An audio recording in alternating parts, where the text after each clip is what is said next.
Hey guys, how's it going? Ty here, Chasing Cardboard. Today I'm going to break down the top 8 ways to make money in sports cards.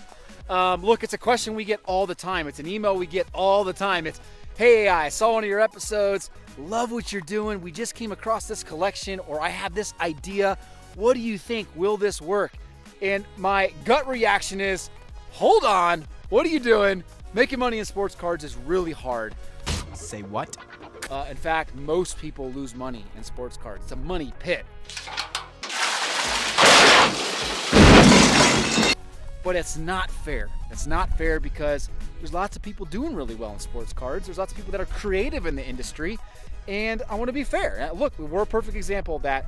We found our niche and it's working. So I'm going to give you the 8 ways that I think you can potentially make money in sports cards. Now this is going to be the hardest, most difficult thing you ever attempted in your entire life.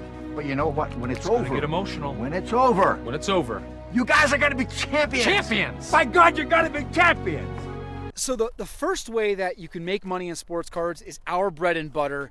It's a no-brainer, right? It's buying and selling collections. It's what we do for a living, and it's probably the most capital intensive, and it's probably the most resource intensive in that if you don't have a good back-end process of getting through collections and selling your collections, you're going to end up with a whole lot of inventory that you don't move, and that is a nail in the coffin for a lot of guys that buy collections. They end up buying a lot of collections and don't sell them. Test. Strategy number 2 would be buying top rookies within each rookie class. So picking a couple sports, picking the primary sports, and just buying the top 2 or 3 rookies. Mark was a great example of that in episode 1. Rob was a great example of that in episode 15. And that is just picking 2 or 3 rookies, going as far in as you can in those rookies, and buying graded cards, buying short printed cards. The idea there is that eventually 1, 2, 3 of those players are going to end up being the faces of their sport. Morant. Oh! And when that happens, you're going to capitalize substantially because you have a lot of inventory of that player. Number 3 would be utilizing yard sales, storage units, estate sales. We had that estate sale that we purchased in episode 9 and 10. It worked out very well. It was 6 million cards. We took a gamble and we won on that. It's a great way of doing it. I think you can get in cheaper than you would buying, collections from hobbyists or collectors, because a lot of times you're walking into situations where people don't know what they have. And so you can walk in and make offers that are fair, but they're really fair to people because they're just trying to get rid of stuff quick. I'm not gonna do 125. I'm not asking you to. Okay, I'm asking 25. I'll do 15. What about 22? 20. 21.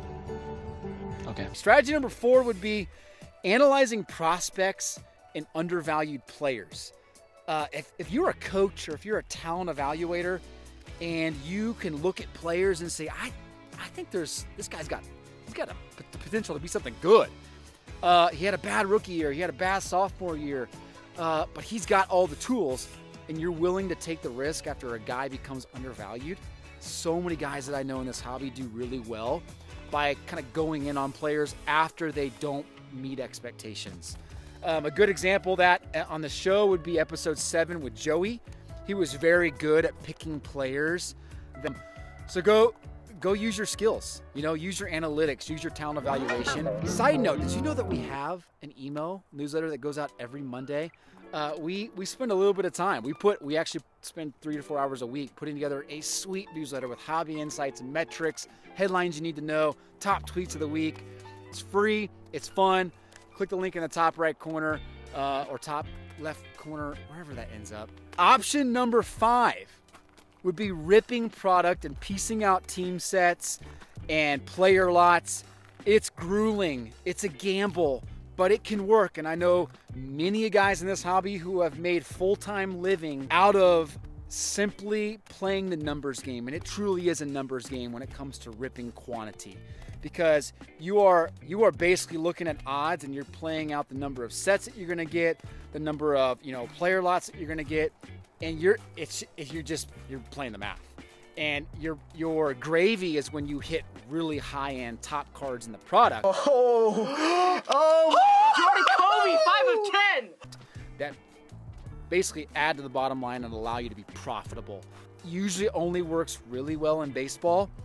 Might sometimes work in basketball, but very rarely, because basketball and football, you don't have a lot of set buyers, and even team lots or player lot buyers. Baseball tends to be the best sport, and flagship products like the Topps Series 1, 2, and Update, the Chrome, the Heritage, the Allen and Ginter, those are the ones that work best for that. Episode 8 with Ben was a great example of that, by the way. You can go check out episode 8, and he did a really good job. I'm standing next to a John Deere. So this is my second year with a tractor. And I don't know how many of you have tractors. So this is a John Deere 400. So, hello, what happened? Oh, hey, where'd you go? Oh.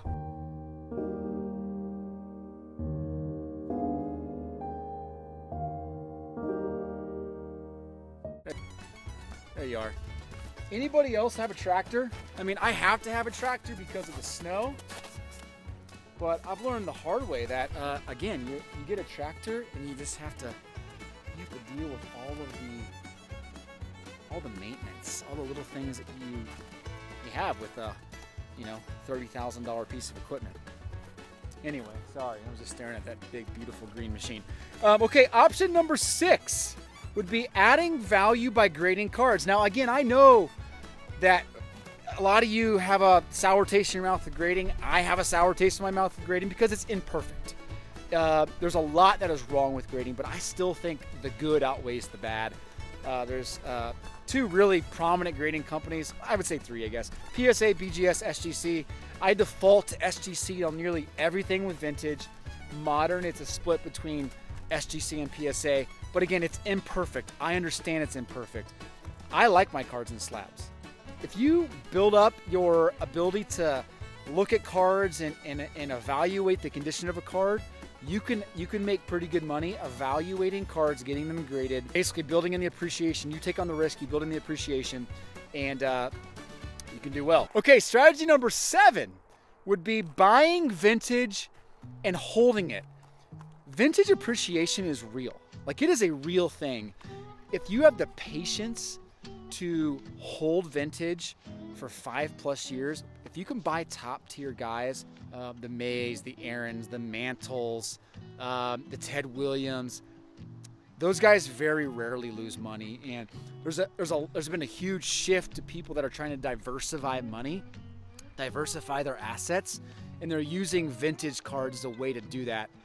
And look, we've talked about this many times. Vintage appreciation is a real thing. So if you have that patience to do that, you can do that. I would err on the side of sticking with prominent players, because vintage collectors and buyers are very nuanced. They don't just buy everything. There might be some of the guys that piece out sets and build sets. That's great. But if you want to see true price appreciation, you need to stick with the tier 1 players, as high of a grade as you possibly can. Those things appreciate very consistently, and they appreciate faster than you think. Let me walk in here real quick. Going into the card garage, you haven't seen a lot of this place, so I'm going to warn you that this is the place where cards, pallets go after they've been processed through a couple of our guys that sort, and one of our guys that starts listing. Extra stuff goes in here, and we try to process this, put it on pallets, and get it out to other people. There's a freezer issue in here today. When you process as much meat as we do, you got to have a big freezer. So let me show you real quickly what's going on here. It's a little bit of a mess because we're working through an extra collection. Here is a pallet full of cards that is basically processed. We're going to probably put this up. We don't get all the good cards out of these things. We get a lot of the good cards, but we try to move through things fast. And we get them in and out, pull out the stuff that we want, stuff that we think we can sell quickly. If it's not sellable quickly, or if it's something that we don't know a lot about, we just put it back on the pallet, and we're going to probably sell these as pallets coming up. So anyway. Okay, so strategy number 8. Strategy number 8 would be the one strategy that I just can't seem to do because I don't have the willpower for it. And that is buying sealed boxes, sealed cases, sealed wax, and holding it. I know that seems crazy. Like, Why would you do that? But if you go watch episode 11 with Randy, you'll see why you do that. And that is because it's risky sometimes even to buy 1 or 2 rookies from rookie classes, strategy number 2. But when you buy rookie classes, if you, for instance, if you would have invested in Marvin Bagley, 2018-19 basketball, he has not performed. He's a nobody now. But if you would have invested in the 2018-19 rookie class by buying product, you'd have Luka Doncic, you'd have Gilgeous-Alexander, you have Ayton, you have Michael Porter Jr., you have guys that have substantial value in this hobby. So buying sealed wax is a way of buying into rookie classes, and frankly, the one thing you can always bank on is that products will always be opened. They're going to continue to be opened, and the longer you hold sealed wax, the less and less supply that exists in the market. And you're, if you have decent product, you're going to have kind of natural appreciation in your product. So Randy did a great job of that. He's made a lot of money because he was patient. He just consistently bought wax, and he did really well. So there you go. There's 8 quick ways to make money in sports cards. Tell me what you think. What's worked well for you? What hasn't worked well for you? What personality traits and skill sets do you have that might apply to one of those 8 ways? And maybe which ways am I missing? Tell me what you think below. And if you haven't checked out our full episodes, I want to put a playlist up right here for you to check out our full episodes. Go watch us now. Thanks so much. See ya. And close, please.